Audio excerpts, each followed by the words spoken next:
Me personally, it was the very fine people on both sides thing. But you also had people that were very fine people on both sides. I remember seeing that clip and feeling like, wow, maybe he is racist.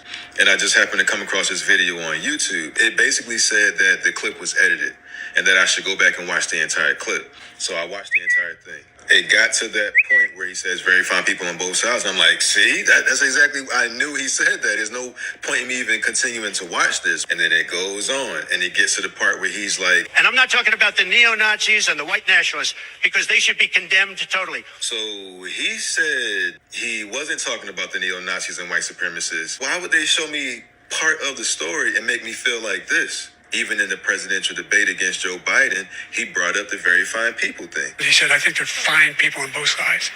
What American president would ever say, Nazis coming out of fields, carrying torches, singing the same anti-Semitic bile, carrying swastikas, were fine people? Kamala Harris just brought it up on the recent debate. Let's remember Charlottesville, where there was a mob of people carrying tiki torches, spewing anti-Semitic hate.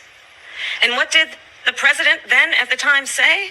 There were fine people on each side. People are still saying it even though it's been debunked. Snopes just added this shit in 2024 that was a lie. It supposedly said in 2017 he dropped out of a presidential race because white supremacists joined his same party. I'm not going to be running. The party is, as you know, self-destructing. When you say the party is self-destructing, what do you see as the biggest problem with the Reform Party right now? Well, you've got David Duke just joined, a bigot, a racist, a problem. I mean, this is not exactly the people you want in your party. Then you find that clip of him with Jesse Jackson. Beyond that, in terms of reaching out and being inclusive, he's done that too. And created for many people a comfort zone when I ran for the presidency in 84 and 88.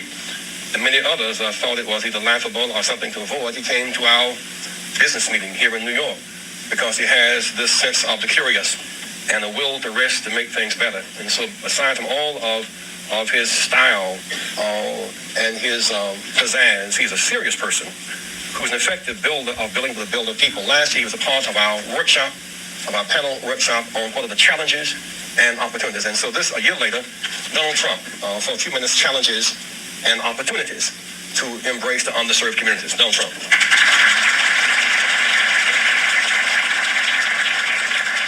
Well, it is an honor to be here. You see the clip with him on The View and him and Whoopi Goldberg. She's saying that they're friends. I don't think I'm going to get Whoopi's vote. If you did, let me just ask, if you did be... And she likes me. She even put me in a movie. She put me in a movie, right? A long time ago. How much did I judge? Nothing. Like they say in the comments. People love this guy. Like Oprah saying that he should run for president. Do you have a vice presidential candidate in mind? Well, I really haven't gotten quite there yet. It's just Oprah. I love Oprah. Oprah would always be my first choice. Oprah, your competitor, right? Oprah's competitor. You know what? No I'll tell you, she's really a great woman, though. She is a terrific woman. She's somebody that's very special.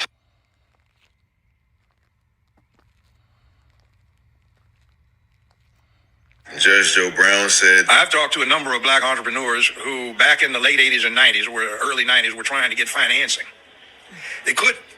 Somebody told them to go check with Donald Trump. So they come back and tell me they got a loan from Donald Trump. He gave them a term loan. Show up with the interest and the principal, one check. But they had to go see him personally. They independently relate this tale that when they saw him, he said, this what you're supposed to pay me? This our agreement? I said, yeah. And then tore the check up, shook their hands, and congratulations. Now run your business. And this was when? This was back in the 90s. Waka Flocka talks about how he showed him how to increase his wealth. Get a C Corp to run an LLC. If you want to make it even deeper, go get a trust fund to run the corp that runs the LLC. You want to get even deeper, own two trust funds for your business and your person to run that trust that runs all the business.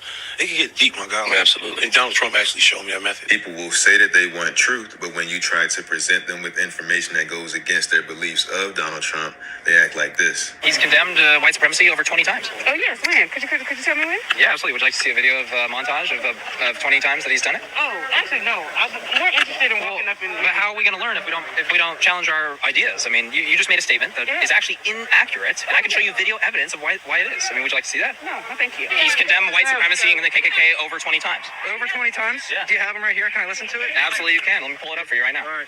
What's that? By the way, I'm James. How's your day going, man? It'd be a lot better if you guys were wearing masks. We can socially distance. I gotta go. Wait. You don't want to see the examples? I have 20 examples right here. He's a white supremacist. It's just like Yuri said. Exposure to true information does not matter anymore. A person who is demoralized is unable to assess true information. The facts tell nothing to him. Even if I shower him with information, with authentic proof, with documents, with pictures, when a military boot crashes his balls, then he will understand, but not before that. That's the tragic of the situation of demoralization. The populace versus the establishment. Whatever they do to the populist candidate, they're doing to you. When you assist the establishment in crushing the populist candidate, they're going to turn around and do it to you next. Whatever rules that they broke to get at him, that you cheered on because you were so anti-him, those rules were broken so that they can get your consent. And now that they've used your hatred to build consent to break the rules, now they can turn that same attack towards you. And you've yayed and amened it into existence. You see, the biggest nightmare to the Democrat Party is a member of the what they consider minority, the POC or BIPOC community, the LGBTQ, or the immigrant community, who see through the lies, the manipulation, the deception, and the projection of the Democrat Party. This is why they silence you. This is why they censor you. This is why they belittle you. This is why they hate you.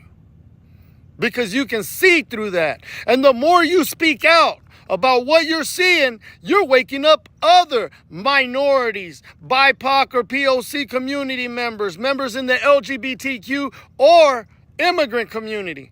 And that's something that they cannot have. They can't stand it.